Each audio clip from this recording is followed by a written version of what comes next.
Founders think that money is going to solve all their problems. And I say it's not the case. People solve problems, not money. So yes, money can buy the people sometimes, but you still need to figure out who the people are that are going to be able to execute for you. I don't want AI for the sake of AI. I want to make sure you're solving a real problem. It's more about the problem that they're solving. I've seen a lot of founders, they want to be founders for the sake of being founders, and they try and fit a solution to a problem. It's got to be the opposite. Our relationship with technology is evolving rapidly. As AI is changing businesses and reshape our world, what does the future hold? Hi everyone, and welcome to another episode of AI Business Transformation. I'm Michael Coppola, and today I'm excited to be here with Katie Dunn, angel investor and startup advisor. Hi, Katie. Hey, Michael, how are you? I'm really good, thanks. Thanks for joining the series. I'm really excited to explore your journey into angel investors, also a bit about your career, how you came out to angel investor. In fact, if you want to take us through your journey, because you have been working in banking for 25 years and then moving into angel investor, you want to take us through your journey? Yeah, sure. Thank you so much for having me, by the way. First and foremost, I'm excited to chat. So you hit the nail on the head. I spent 25 years in banking, working for various financial institutions and banks, investment banks. I was a commercial real estate lender. So what that really taught me was how to underwrite and due diligence people, places, and things. And I was building financial models. I was presenting to investment committees, all of that kind of stuff. So I had a lot of experience on the finance side of looking at companies, understanding their balance sheets, looking at income statements, income and expense statements, profitability, what all that kind of stuff means. So I think that gave me a little bit of leg up when I started angel investing, for sure, because I know that's a big thing for a lot of angel investors who say, I don't understand the financial side, and it prevents them from starting. My thing is, you can learn that. That can be taught. I never want that to be a fear. But I saw how when Uber went public and it became announced that people that invested $5,000 got paid $5 million or whatever it was. I'm exaggerating, I think, with the actual, I think it was 25,000. But I was so curious. I was like, how do people do that? Like, how do they get in on these companies at the early stage and get that relationship so that they can be a part of this growth story and, really profit off of that? And I started dabbling in different things. I invested in a movie. That was the first thing I did. A friend of mine was out in LA, struggling actor, director, writer, and he was producing his first film without his comedy troupe. And so I got in on that, and great process. Absolutely loved it. The movie's great. It premiered at Tribeca, but it made no money. And so I realized, that was it was a learning experience. I loved it, but I realized I would be better off trying to figure out if I can do some angel investment stuff and really use my expertise in whatever it is to help these companies move forward. I wasn't able to help at all in the movie industry. He was my one contact in the movie industry. So I then had the opportunity to invest in an Irish spirits company. Well, you should check it out. If you're in London, you can get it over there. Blood Monkey Gin and Two Shores Rum. Those are our two brands. That was my first and now is my largest investment. And Wow. yeah, so that's really what kicked things off. And what I was still working in banking when I did that. I joined the board of that company. And then once you start putting yourself out there a little bit as an angel investor, I think opportunities start coming to you. And then COVID happened about a year or so later, and I was able to working from home, you've got a lot more time on your hands. And so I was able to network. I had joined a executive women's networking group called Chief, which allowed me to join Zoom sessions or network with people. And I really went deep in learning about venture capital, talking to other angel investors, talking to startup founders that I met through that community. I even took an angel investing class through that community. And that really helped me get my bearings on all of it. And so then I ended up a few years later leaving my day job and going into the angel investment and advisory space full time.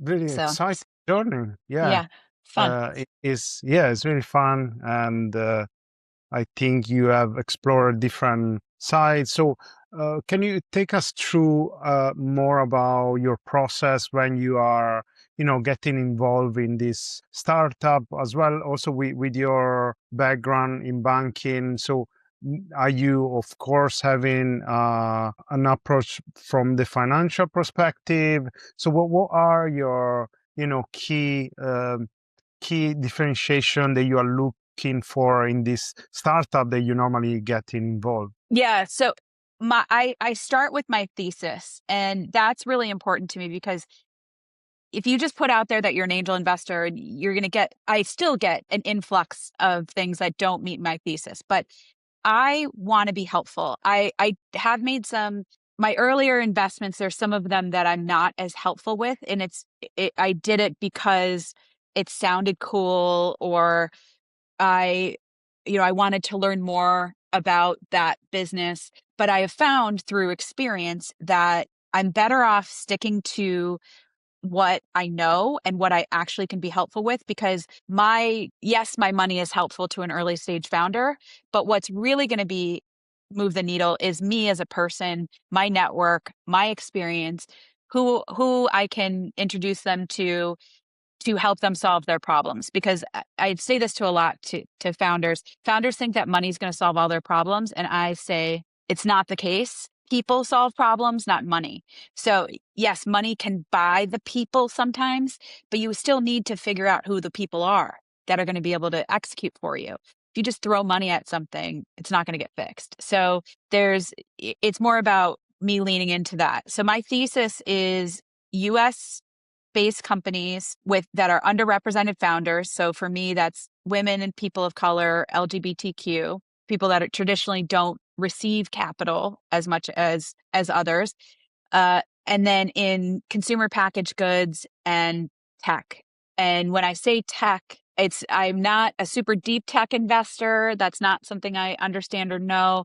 I don't like, there's so much AI out there that anybody that introduces themselves to me and says, I'm a founder and my product is an AI, blah, blah, blah, blah, blah. I always shut down immediately because I don't want AI for the sake of AI. I think every business, including CPG businesses, should be using AI. I want to make sure you're solving a real problem first. It's more about the problem that they're solving. So that's my first test is always the thesis. And then it's, do I like the person? This is a long-term relationship with a founder. Do I think that we'd have fun if we went out to dinner together? Do I think they're going to be willing to come to me when they have problems or a hard situation? Or are they going to just shut down and never talk to me again, which has happened, frankly. So how do I trust them? Do I like them? Are they gritty? Do they have founder market fit? Do they know this? Are they obsessed with the problem? It's really digging into what is the founder and who is the founder, what's their experience, what's their background, why are they uniquely suited to solve this problem that they're building a solution for. Yeah, it sounds really interesting for your point of view. And I want to challenge you on last point. I've been seeing many founders coming through completely opposite industry from what they are disrupting. So how do you measure that, right? I mean, Elon Musk was no space engineer, right? Or Uber founder was no was no a driver, or many of these founders that have been creating really big companies. They are from a completely different background. So what do you think about that? I think you have to have a lot of passion for solving the problem too, and really wanting to do that, and being able to surround yourself with people that have experience. So if you look at the Uber founder, he and his friends were experiencing this problem of spending a ton of money on black car services to get around San Francisco, right? And he's like, there's got to be a better way. I don't want to drive everywhere. But there's got to be a better way. How do I do this? So he was solving a problem that he had. And then he took that model and made it like he was obsessed with solving the problem, right? So if you have it's a lot of founders solve their own problems. That I think is a great thing, but you've got to have a personal connection with it. There's I've seen a lot of founders, they want to be founders for the sake of being founders. So they look for and they try and fit a solution to a problem. It's got to be the opposite. You've got to be passionate about solving the problem and figuring out how to make your customer happy with solving the problem in any way that you can, even if it's manual at first, before you automate something, get them to pay you for it. That's what's gonna get the ball rolling. But the passion for solving the problem is what's going to get you through the hard times too. Because if you don't care about it, if you don't care about the problem, if you don't care about solving it, if you don't care about the customer, you're going to get bored when things get hard. You're going to get tired. You're going to get burned out. You're not going to try and iterate to continue to solve it. You're just going to stop. So that's the passion is really, really crucial. And having that either firsthand experience with something or deeply know an industry that you can disrupt and find a better way to do something. Yeah, sometimes I think innovative idea can also come from recombination. Mixing different industry can sometimes create some new innovative idea. And this is why I think maybe some of these really successful founders, they have different background and then they approach a completely new industry and see things in a completely different ways, and they can make it because most of the time industry they maybe are working the same way for a lot of and people that they are working on it for a lot of time they maybe cannot even see new solutions. So yeah, I is exciting. totally Yeah. Yeah, I totally agree.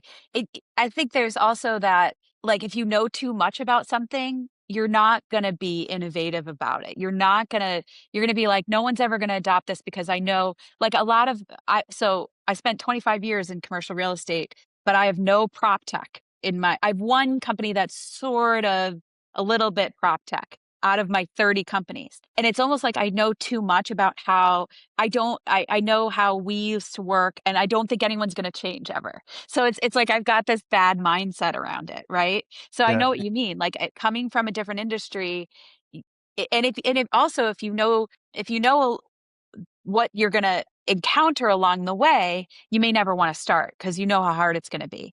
Whereas somebody's taking on something new, you're able to take on one challenge at a time and not necessarily stress out about, oh, I know this is coming in a year. I don't know how I'm going to get around it. Okay, I'm just going to give up, right? If you're just like, I got to solve this today and that tomorrow, fine, I can do that. Yeah, a bit of a naive approach to the the industry that maybe a veteran will never take it. So I think, Yeah. yeah, is curious to see how many times founders come from a completely different background. Katie, you also have been mentioned that you help founders cutting through the noise and get clear to their communication. Do you think that now with AI, with the amount of content that we are generating and also easy access to creating content, is the noise getting worse? And how are you helping actually founders cutting through that noise? Yes, I think yes. The word of the year is AI slop, right? So I do think there's a lot of stuff out there.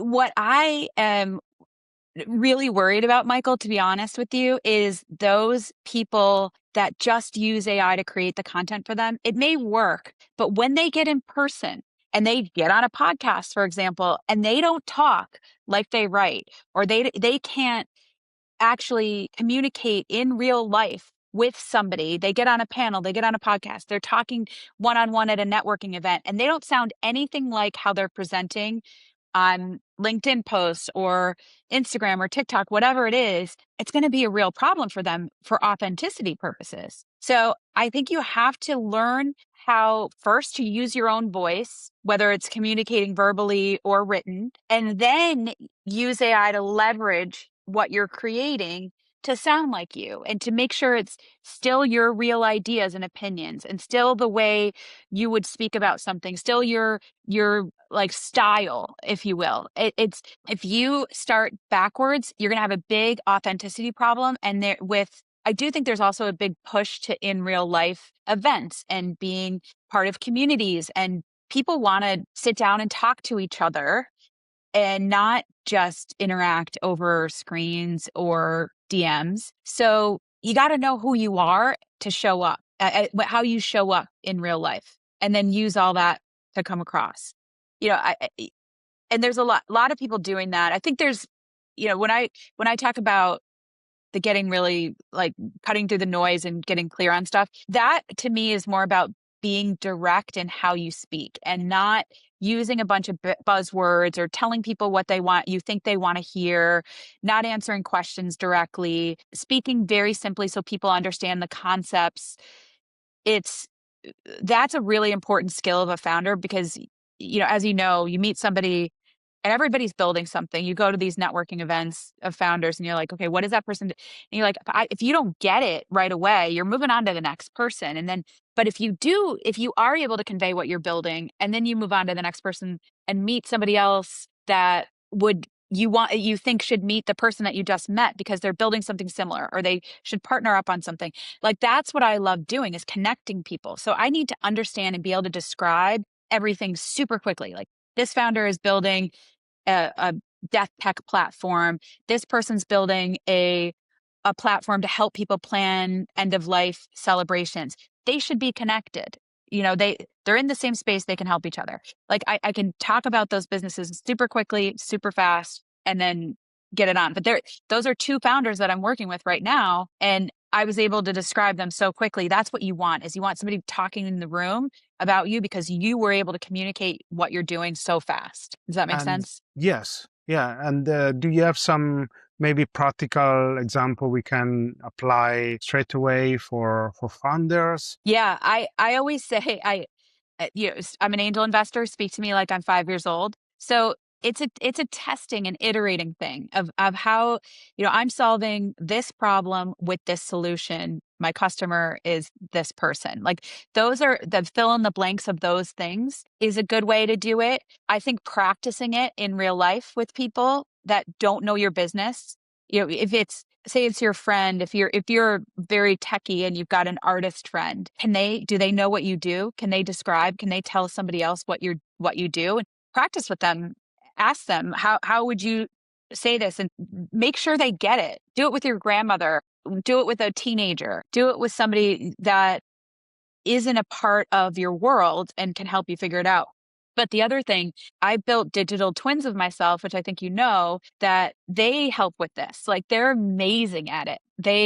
I built two, and the one that's really good at it is called the investor, and she's sort of the mean Katie, but she will challenge you on the buzzwords and the being clear and bringing clarity to it. And she's helped so many people reframe how they talk about certain things and answer questions so it's super direct and that people feel like their question was answered. It's so annoying when you can tell when people are dancing around an answer because they don't know how to answer it. So I always tell people, if you don't understand the question, ask, say, is this what you meant by that? Or I'm going to answer what I think you asked. So please interrupt me if I'm not answering it accurately. And then just be actually direct. Don't be afraid to say, I don't know, or answer what you think might be negative. Transparency is the key in something. If I don't know, I'll get back to you. That's a great point. I'd love to consider that further and get back to you.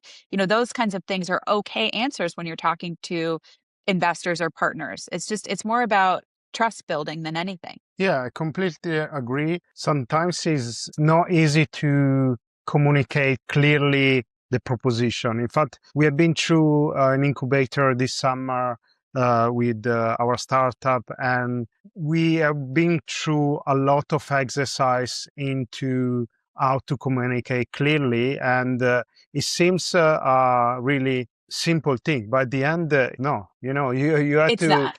Yeah. It's not.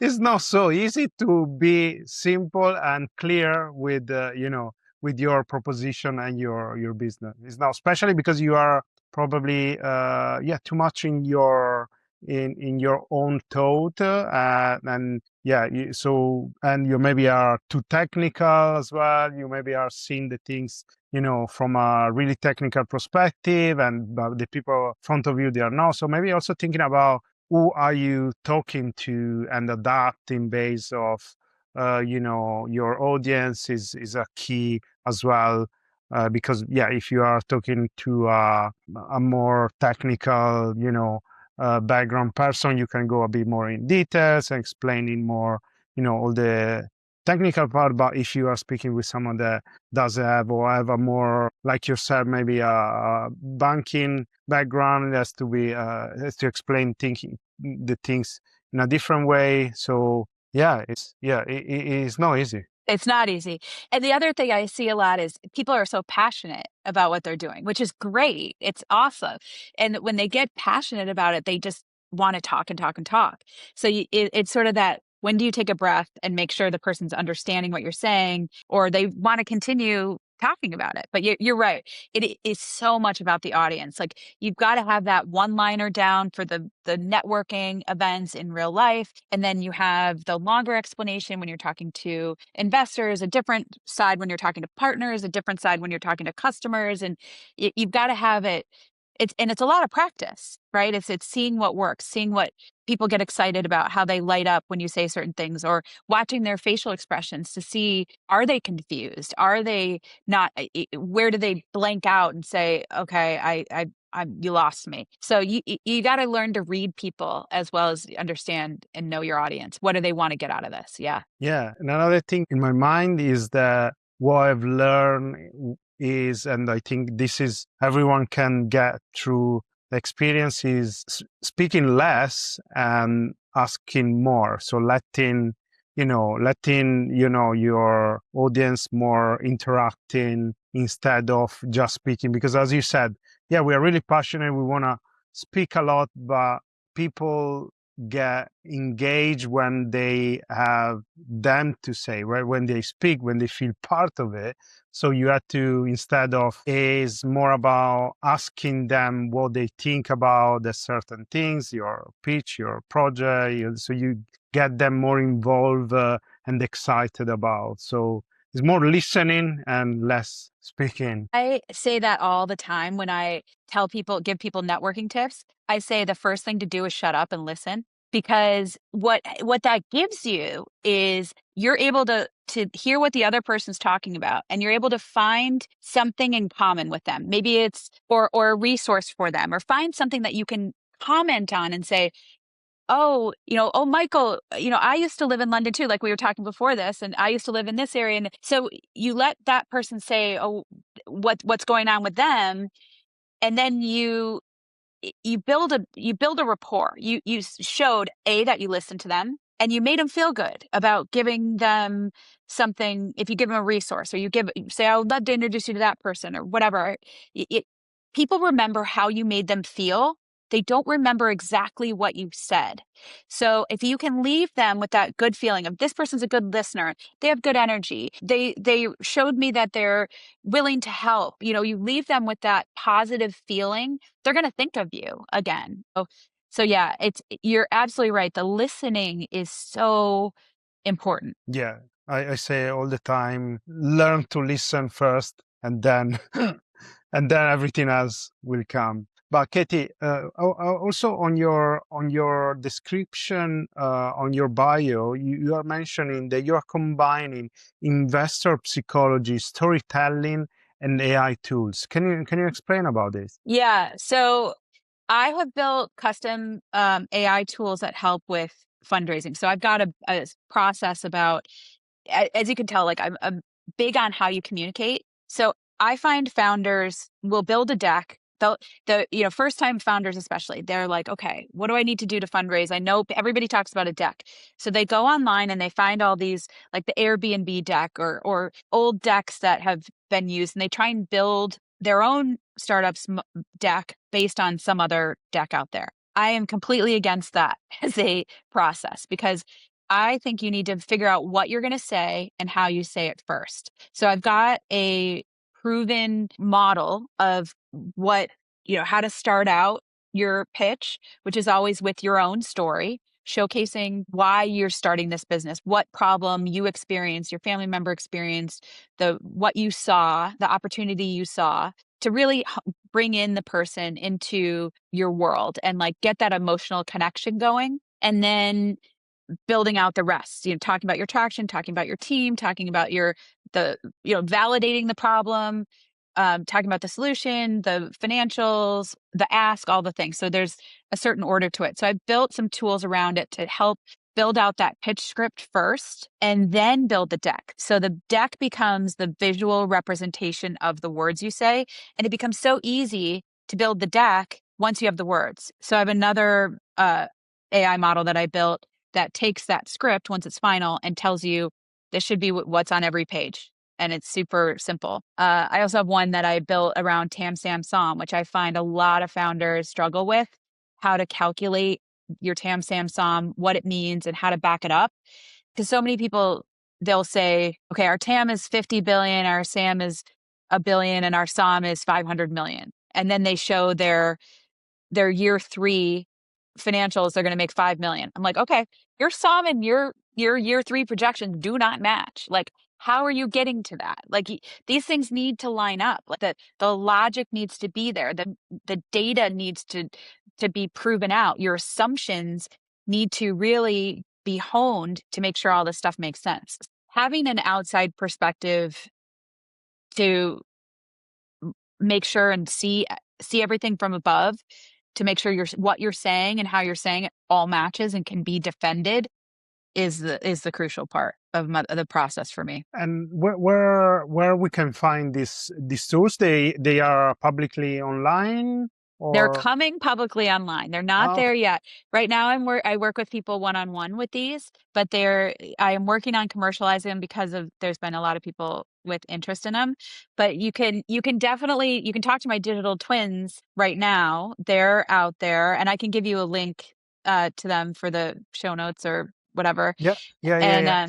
it's so that people can talk to them. So the digital twins, I've got the advisor. She's the nice Katie, and she's the one that's meant for the founders that have general questions about things and sort of should I fundraise? Or what does SOM really mean and how should it line up? What is TAM SAM? Like, how do I figure out TAM SAM SOM? What is should I raise on a safe or should I do an equity round? Like, what are the pitfalls of those things? So like that person that you could ask me, you could pay me a bunch of money to answer all these questions for you. You could use my digital twin on a subscription and have it for really cheap and talk to her all day long and help her figure it out. And then the investor, as I said, she can review decks. If you upload a PDF of your deck, she'll give you feedback on that. You can give your written out pitch and over, speaks voice, like speaks with her own, my voice, and gives you feedback that way. She'll talk about your tone, how your speed, where you messed up, where you didn't. Like, she's amazing at giving pitch feedback and then helping you clarify certain terms and certain things. So they've been great. They've helped. What technology have you used? There is That one's, yeah. yeah, that's on a platform called Delphi.ai, which itself is a startup. And it's all my materials. So the way that they work is they basically give a platform for you to upload everything. I have all my frameworks, all the podcasts I've done, transcripts of phone calls I've done, uh, everything I've built out, all the writing I've done over many years, all of that. So it's really only pulling people that I think that's a common misconception that it's like a chat GPT overlay but it's not. It's all my information.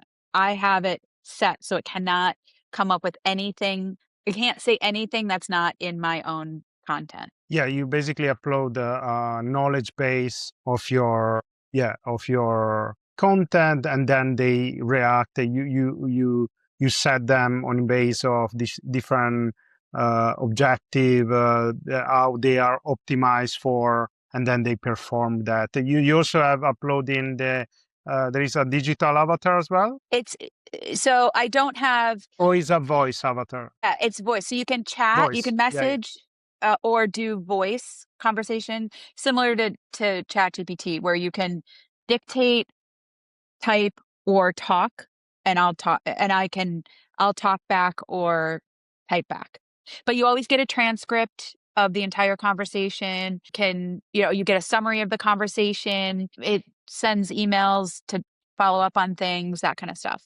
The platform is fantastic. I really loved it. I looked at building it myself and then came across this and I was like, this is exactly what I need. It's already got all the frameworks there. So it's been great. Yeah, it's really exciting. I'm already exploring this concept for some times, as I think there is going to be yeah, as we are, as yourself are adopting this kind of digital twins in many different professional, they are going to adopt this kind of digital twin agents that are representing them, while you can also work on other things, right? You can scale your knowledge. Yeah, now you can scale yourself through, yeah, this digital twin. Is think there's going to be more and more as they get even better and better. I mean, we are just at the beginning. Yeah, In 5 years they're going to be, who knows if you can even speak to me anymore. It's just going to be my I know. just But it's great. It's great for a founder too, because as you hire people and you want to make sure that the messaging is clear for everybody, or there's, how you think about things, or what would you say in these sort of situations, like giving that to somebody you just hired out of college that's super green and is trying to get up to speed on the business and wants to feel like they can get close to you. They can talk to your digital twin and learn from you and learn about what your vision is for certain things. And it's just it's there's I think it's a super cool technology. I'm excited to be on the forefront of it for sure. exciting, Katie. And we can go over through you're talking about your thesis, investment thesis. Are you always aligned with your thesis? Do you sometimes look for new investment? And what also are you seeing as an evolution into angel investing in the next 5, 10 years? Do you think there is going to be changes in how people are investing into businesses, or are we going to have the same model? I think there's definitely going to be democratization of angel investing. In what I mean by that is people like that's never been more accessible to people through crowdfunding platforms or investing through CPG. So crowdfunding platforms like WeFunder, Republic, Start Engine, uh, and then there's when I was starting out, it was like you had to be in the know to find out about these deals. Now there's so much more information out there, and people are angel you can join an angel group and get access to deals. You can take classes. There's a whole community in the US called Girl Math Capital, which is teaching women how to invest in alternative assets, angel investing being one of them. So they bring opportunities to the cohorts. So super cool stuff. I think the biggest thing, and the thing that I like to talk about the most, is like you don't have to be super rich to be an angel investor. You don't have to write $1 million checks. In fact, I never recommend doing that. And even $100,000 checks. You should be budgeting out how much you want to invest and spreading that out, because diversity matters. So I've invested in 30 companies now, and 4 or 5 of them have failed or are failing. And I'm looking at 2 that I hope are going to exit this year. And that's in going on 9 years of investing. No, no, no. Yeah. Almost, yeah, 9 years of investing. So I haven't had a big exit yet. But I'm still writing these checks. So it takes a long time. So you want to have diversification. So taking $25,000, writing five $5,000 checks so that you get, it's not going to break the bank. You're not going to kill yourself if you lose it in one company. And you've got to look at the odds. They say depending on your portfolio, usually have you hope one or two are unicorns. You have more that are going to fail, and then there's going to be a few that return 3 to 10 times what you invested in. So yes, are you looking for everyone to be a unicorn? Of course, but things happen, and it's not always going to be the case. So I think the knowledge around people investing younger, and finding opportunities through different sources is going to be definitely come up. And I hope that is the case. I hope people look at it as a way to not just focus on stocks or even real estate. I think it's a way to support other people. You don't need everything to be a unicorn, but hey, wouldn't it be great if one or two were? Are you in unicorn? Are you invested in one? Did you be able There's to? one I think could be. I think there's one that could Is become. on the way there? Yeah, that one, there's one. It's pretty early for that one. The two that are going to exit, that I think are going to exit this year, are both have been around for a long time, have really built out their businesses. I think one will probably do about 5 or 6 times their revenue, which is pretty good. And the other probably will be like 6 or 7 times their revenue, I think, which I feel pretty good about. I think, and so those will probably, in terms of my like what I'll make on my investment, because both of them I invested very early, I'll probably make, I don't know, 6 to 10 times. I'm sort of looking at based on where the numbers are being talked about. So, and I feel great about that. Like I think that's awesome. And it's not, for one of them, the founder is, I think the founder is a little bit burned out and is ready to let this go on and be run by somebody bigger than her. The other one is, well, actually kind of similar, that the founder, I think the founder has other ideas too. And that happens. So, or the opportunity might be right, that it's like, hey, I got to take this offer on the table because everything's changing so fast these days. Might as well take advantage of this now. So yeah, we'll see. Yeah, that's really exciting. And one things that I'm trying to spread, especially here in the UK, Europe, or country that are not culturally like US, the entrepreneurship culture and investing culture. I'm trying to spread the word to as many people as possible because I think investing is really important for society, for countries, for innovation, for growth, for creativity. So I think we what I want to communicate and share. Hopefully, also many people here are getting more into the culture, especially as well. And come from Italy, there is no any I mean, now in the last probably 10 years, yeah, it's getting better, but investing in Italy wasn't a thing until 5 years, 10 years ago. So I really want to um, spread the word and make people understand the importance of investing for a healthy society, healthy country. um, uh, can you share something about that? And how do you think that your investment are also contributing into growing the community around and the country and the culture around us? I totally agree with you. I mean, innovation is what it can drive a whole economy, right? And you've got to, if you want to compete, if you want to be successful, there's got to be constant innovation and constant learning and people out there trying new things to expand. So if you keep everything insular and not, there's nothing, everything's the same, there's no growth, there's no opportunity for growth.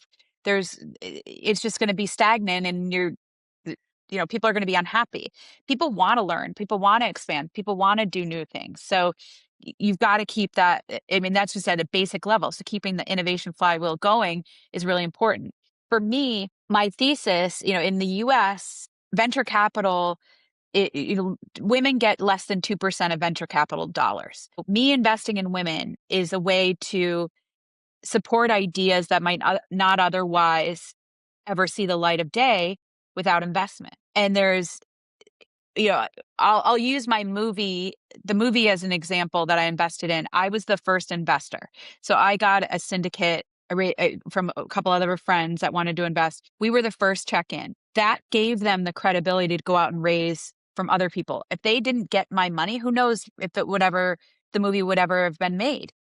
And I can point to this now and say, I helped that piece of art get out in the world and it's made people laugh. And it created a lot of jobs. It made stars out of certain people that it actually a couple in the movie that the two of the stars in the movie ended up getting married and now have kids. So like it's created a whole family because I helped with that first check.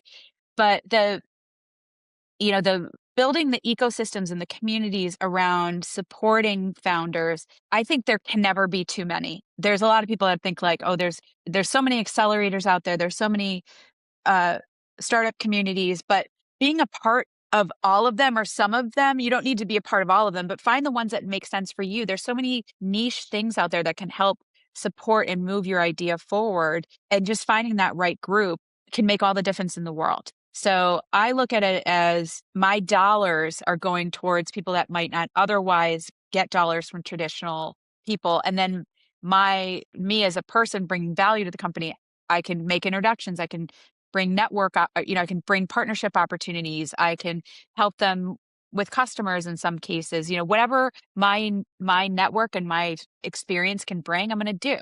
So it makes you feel good to help in that way too. Really inspiring, Katie. Thanks.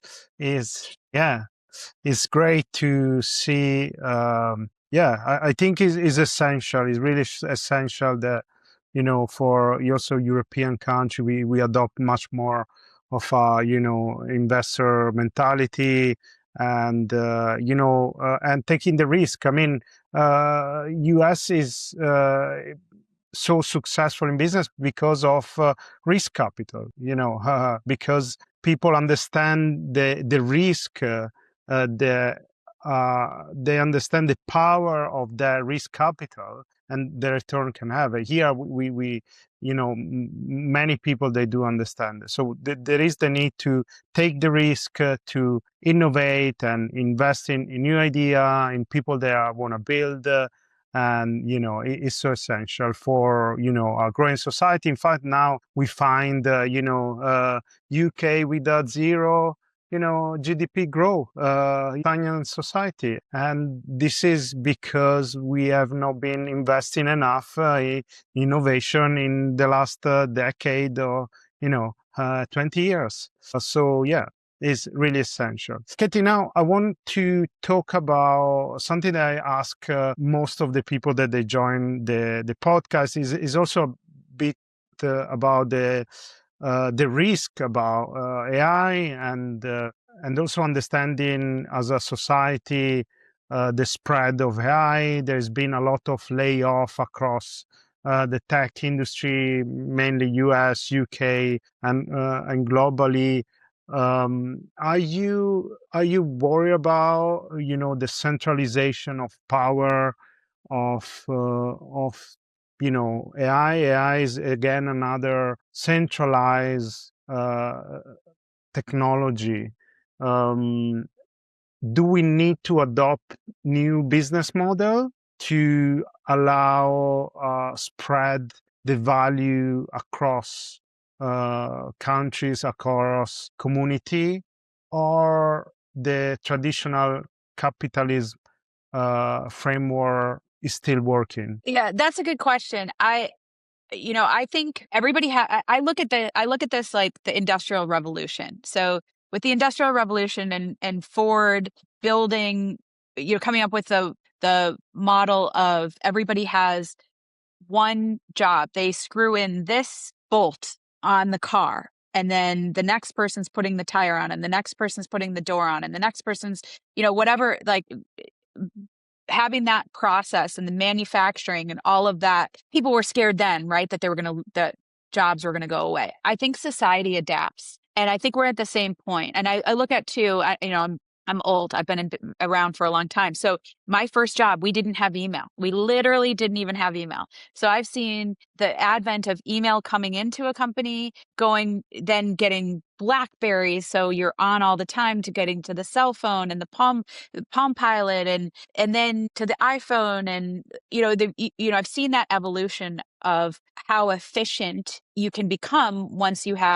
people had computers on their desks with email, to today where you could have a whole business running on your phone, right? I think people will find ways to fill their time, to use their skills to with AI to continue to build their businesses. Maybe it allows them to build faster. Maybe it allows them to take more time off. Who knows? But I think that, you know, if you look back in the 80s when not everybody had a computer on their desk, to today where people are fully remote working off a 1 pound laptop, and they're still probably making the same amount of money relatively as they used to. Things adapt and you figure it out. So I think people that are not embracing it, AI, or trying to resist AI, they're going to get left behind. So I think learning the skills of how to prompt, what are the best use cases for it? What are the tools and things that you can use? I think there's always going to be a want or need for human thought to go into it. You can't do you have to always read what it puts out and make sure it's accurate, make sure it's not hallucinating, all those kinds of things. So there's a lot more to it, but I think you're going to have to stay with it and adapt and embrace. Yeah, people got to figure it out. What do you think? Yeah, I completely agree. I think we adapt. Yeah, we adapt the society. One worry is probably the short to mid term, so 3 to 10 years, where because we takes time to adapt. Government are slow to adapt.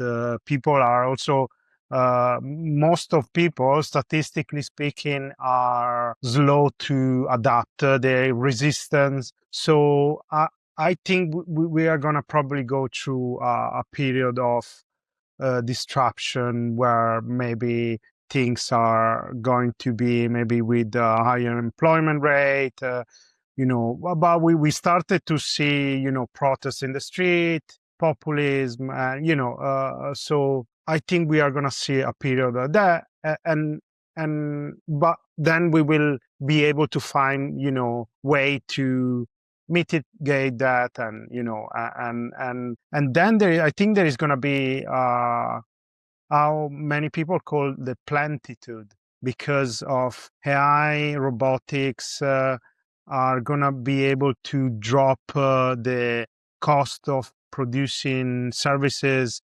and and everything. The price will drop down dramatically of everything, so we will have access, abundance of everything. Also, AI can solve, many disease. We are going to have, really, really healthy and positive, outcome. But I think there is going to be a bit of, resistance before getting there. Yeah, I think so too. My theory is, and I'm curious what you think of this, is that it's going to move faster than people think. Because if you look at even like generations, everything's so much shorter these days. The iPhone launched in 2008. It didn't take long for people to ditch their BlackBerry and get on the iPhone because of all the more functionality. Like, things move faster today, cycles move faster. So I think I think it's going to be interesting. I think people will retrain themselves too on if they lose their job to AI, maybe it motivates them to go out and learn AI so that they are useful at a company that they want to be in, or they can find other ways. I think there'll be things that we can't even think about. I can't even conceptualize, but there'll be roles and positions and opportunities that will come out of this because people will lose their jobs to AI. Mm-mm. Yeah, completely agree. Yeah, we adapt and then we find new way to bring value and yeah. So Yeah. yeah, we are excited to see how this 5-10 years of innovation is coming.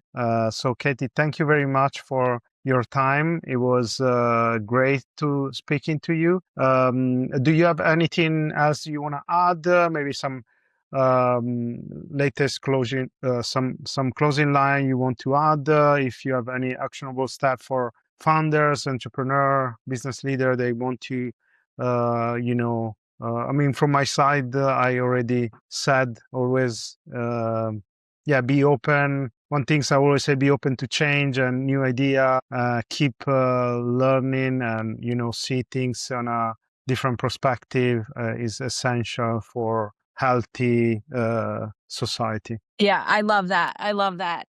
Well, thank you so much for having me. It's been a really interesting discussion. I've really enjoyed talking to you.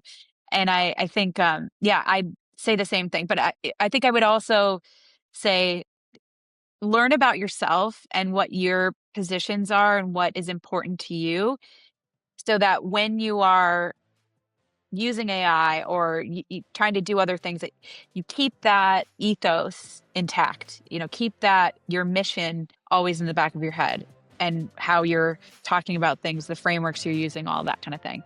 Use your own brain. You can use AI to help you figure it out, but make sure you keep that always at the forefront. Fantastic. Katie, thank you very much. And it's a pleasure. Well, I normally like to keep in touch and also maybe 6 months, a year time, join back the podcast so we can keep track of what happened in the period and see how, this fast-paced technology space is evolving. I would love that for sure. Yeah, let's talk. Let's figure it out and figure out what came true and what didn't. For sure. Yeah, exactly. Actually, do you have any prediction to do before Well, we I kind of close? made one. I said that the AI adoption is going to be faster, so we could look at that and see what we think. Have things moved pretty fast. So, yeah. Curious to see know. how it's gonna play out. Yeah, for sure. Thanks, Katie. Thank you again, and have a good evening. You too. Thank you, Michael. Ciao. Ciao, ciao. Hi there. Welcome to my channel. I'm Michael Coppola. I'm excited to have you here. Thank you for joining me on this journey. Together, let's explore the incredible potential of entrepreneurship, business innovation, and technology to take your ventures to the next level.